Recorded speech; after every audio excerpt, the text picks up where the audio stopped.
आदरणीय अध्यक्ष महोदय, गीता में एक श्लोक है, यदा यदा हि धर्मस्य ग्लानिर्भवति भारत अभ्युत्थानं धर्मस्य तदात्मानं सृजाम्यहम्। इस श्लोक का मतलब है भगवान श्री कृष्ण अर्जुन कोई नहीं कह रहे, अर्जुन के जरिए पूरी सृष्टि को कहने की कोशिश कर रहे हैं कि जब जब पृथ्वी के ऊपर धर्म को कुचला जाएगा और जब जब अधर्म बहुत ज्यादा हो जाएगा, तब तब मैं उत्पन्न होऊंगा, तब तब मैं अवतार लूंगा। एक तरह से भगवान ने मानव जाति को एक बहुत बड़ा भरोसा दिया है।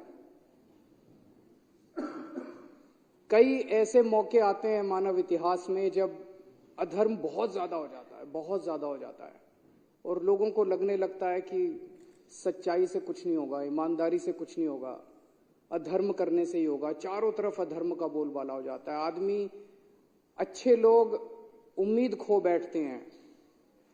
ऐसे मौकों के लिए भगवान ने इस मानव जाति को ये भरोसा दिया है कि अगर ऐसा मौका आएगा तब तब मैं मानव जाति के कल्याण के लिए और मानव जाति को उस परिस्थिति से निकालने के लिए मैं अवतार लूंगा या उत्पन्न होऊंगा।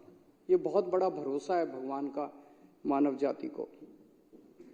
आज हमारे देश के अंदर जो घटित हो रहा है, ये कुछ उसी तरह की परिस्थिति है। चारों तरफ अधर्म का बोलबाला है, चारों तरफ इतना अधर्म हो गया है, इतना अधर्म हो गया है, चारों तरफ इतना अधर्म का बोलबाला है कि लोगों को लगने लगा है, आपस में चर्चा करने लगे हैं कि यार अब ईमानदारी से कोई फायदा नहीं है, अब सच्चाई से कोई फायदा नहीं है, सच्चाई के रास्ते पे चलने से कोई फायदा नहीं है। और लोग देख रहे हैं इतने बड़े बड़े षड्यंत्र चल रहे हैं, इतने बड़े बड़े कुकर्म चल रहे हैं, बड़े से बड़े स्तर के ऊपर चल रहे हैं। जो लोग कुकर्म कर रहे हैं, लोग देख रहे हैं उनकी तो तरक्की हो रही है। जो लोग अधर्म कर रहे हैं, लोग देख रहे हैं उनकी तो तरक्की हो रही है। देश में 75 साल के बाद इस देश के गरीब बच्चों को अच्छी शिक्षा और अच्छे भविष्य की उम्मीद देने वाला मनीष सिसोदिया आज जेल के अंदर है, धर्म जेल के अंदर है। और हमारे देश की बेटियों को, मां बहनों को छेड़ने वाला ब्रजभूषण सिंह सत्ता भोग रहा है, सत्ता का सुख भोग रहा है। आज इस देश के अंदर मोहल्ला क्लिनिक बनाने वाला, गरीबों को गरीब दवाइयां दिलवाने वाला सतेंद्र जैन जेल के अंदर है। और चुन चुन के इस देश के सबसे बड़े कुकर्मी, सबसे भ्रष्टाचारी हेमंत बिश्व शर्मा, शुभेंदु अधिकारी, मुकुल रॉय, नारायण राणे, भावना गावली, अशोक चौहान, यशवंत यादव, यामिनी यादव, छगन भुजबल, अजीत पवार, प्रफुल्ल पटेल, गोपाल कांडा, पता नहीं इतनी लंबी लिस्ट है। चुन चुन के इस देश के सबसे कुकर्मी और सबसे भ्रष्ट लोगों को अपनी पार्टी में शामिल करा के वो सत्ता का सुख भोग रहे हैं। ईमानदार लोग जेल के अंदर हैं। आज इतना ज्यादा अधर्म हो गया है, चारों तरफ इतना अधर्म का बोलबाला हो गया है, खुलेआम एमएलए को खरीदा जा रहा है। हमारे एमएलए को 25-25 करोड़ रुपए ऑफर किए गए। एमएलए को खरीद के खुलेआम सरकारें गिराई जा रही हैं। कर्नाटक में एमएलए खरीदे गए, गोवा में एमएलए खरीदे गए, महाराष्ट्र में एमएलए खरीदे गए, मध्य प्रदेश में एमएलए खरीदे गए, नॉर्थ ईस्ट के अंदर एमएलए खरीदे गए, उत्तराखंड में एमएलए, खुलेआम एमएलए खरीदे जा रहे हैं। करोड़ों करोड़ों रुपए के काले धन से एमएलए खरीदे जा रहे हैं, सरकारें खुलेआम गिराई जा रही हैं। लोगों का विश्वास खत्म होता जा रहा है धर्म से। चारों तरफ इतना धर्म का बोलबाला हो गया है।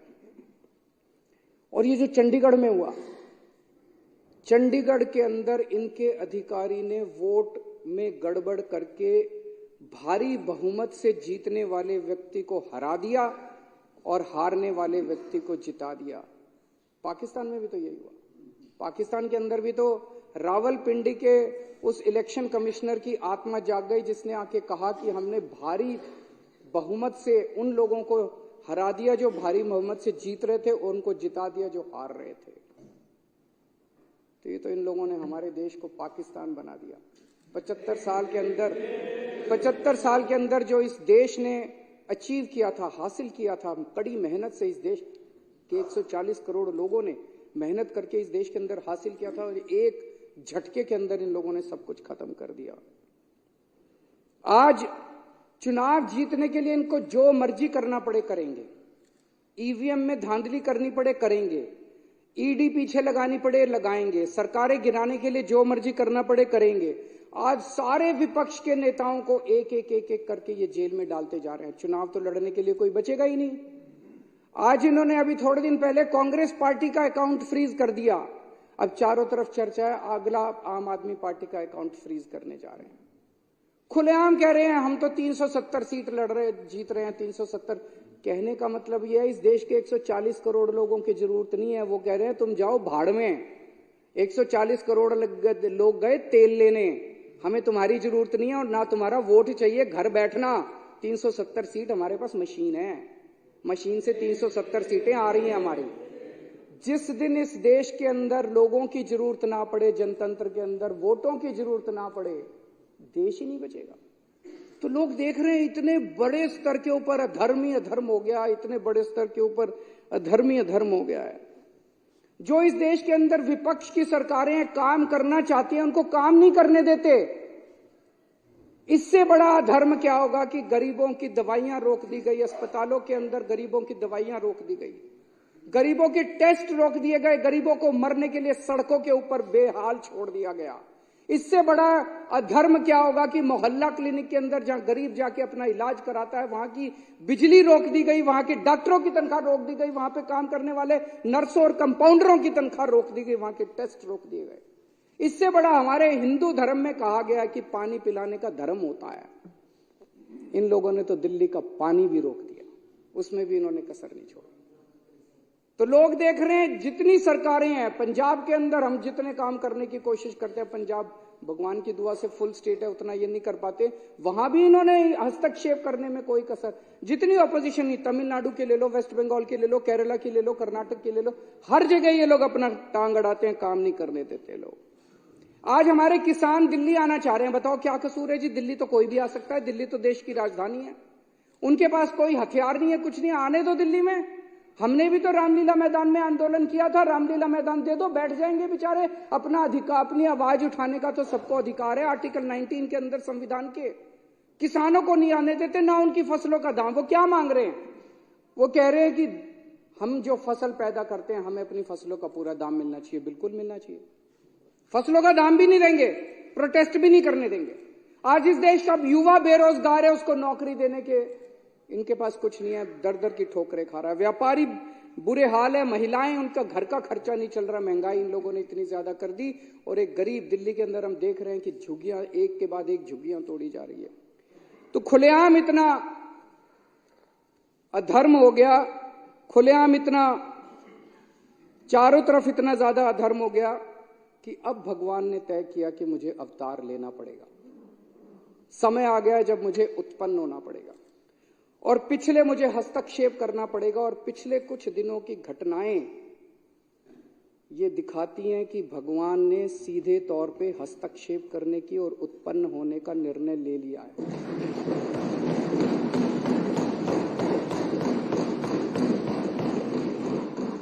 30 जनवरी को चंडीगढ़ में मेयर का चुनाव हुआ।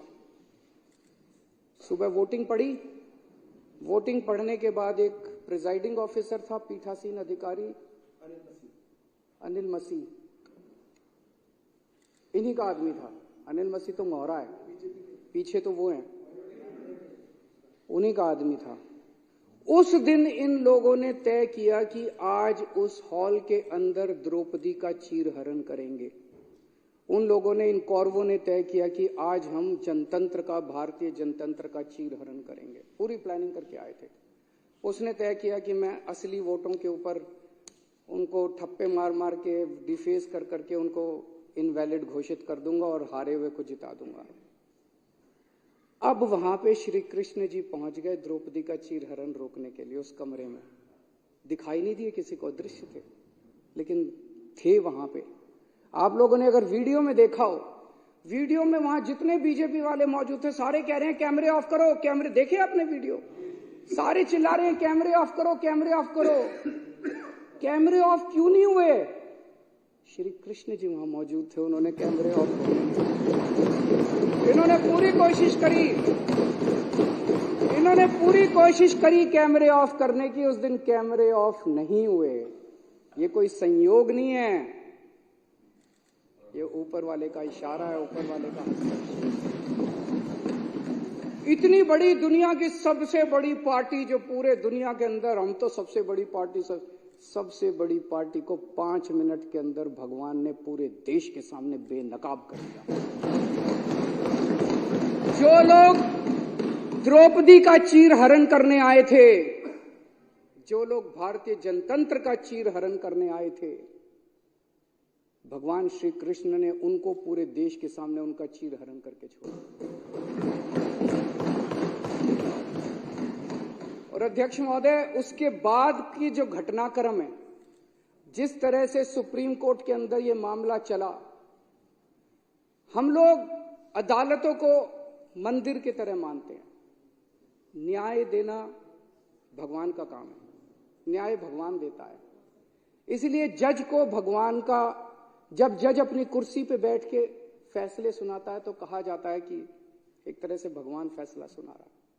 लेकिन कल जो कुछ सुप्रीम कोर्ट के अंदर घटा, वो उससे कुछ ज्यादा ही बड़ा था। ऐसे लगा जैसे उस सुप्रीम कोर्ट के अंदर भी कहीं ना कहीं श्री कृष्ण मौजूद थे। ऐसे लगा जैसे वहां सुप्रीम कोर्ट के अंदर भी भगवान मौजूद थे। ऐसे लगा जैसे चीफ जस्टिस ऑफ इंडिया के अंदर भगवान बोल रहे थे। ऐसे लगा जैसे चीफ जस्टिस ऑफ इंडिया के जुबान के ऊपर भगवान बैठे हुए थे, भगवान उनके जरिए बोल रहे थे। तो ये जो कल पूरा घटनाक्रम हुआ, वो ये दिखाता है कि अब हम सबसे पहले तो सुप्रीम कोर्ट का बहुत बहुत शुक्रिया, इस सदन के माध्यम से हम इस सदन के माध्यम से सुप्रीम कोर्ट का शुक्रिया अदा करना चाहते हैं। उस पूरी बेंच का शुक्रिया अदा करना चाहते हैं। खासकर चीफ जस्टिस ऑफ इंडिया का शुक्रिया अदा करना चाहते हैं, जिन्होंने इतने कठिन समय के अंदर हमारे देश को, जनतंत्र को बचाने का काम किया। आज पूरे देश के सामने भगवान ने बेनकाब करके एक साफ साफ मैसेज दे दिया। भगवान ने, बीजेपी चुनाव जीतती नहीं है, बीजेपी चुनाव चोरी करती है। पूरे देश के सामने सबने वीडियो देखा है, सबने किस तरह से सुप्रीम कोर्ट का आदेश सुना है, सबने पूरे पिछले 1 महीने के घटनाक्रम ने पूरे देश के सामने इस पार्टी का चीरहरण करके छोड़ दिया कि बीजेपी चुनाव जीतती नहीं है, बीजेपी चुनाव चोरी करती है। ये कोई संयोग नहीं है कि एक छोटा सा चुनाव, चंडीगढ़ के मेयर का चुनाव क्या होता है, कुछ भी नहीं होता। हमने तो ऐसे सोचा था उस दिन कि ऐसे ही हो जाएगा। हमें तो एक छोटे से चुनाव ने पूरे देश के अंदर सारे देश को हिला दिया। कुछ ना कुछ तो भगवान बताने की कोशिश कर रहे हैं, संदेश देने की कोशिश कर रहे हैं। तो भगवान का संदेश है, मैं आ गया हूं।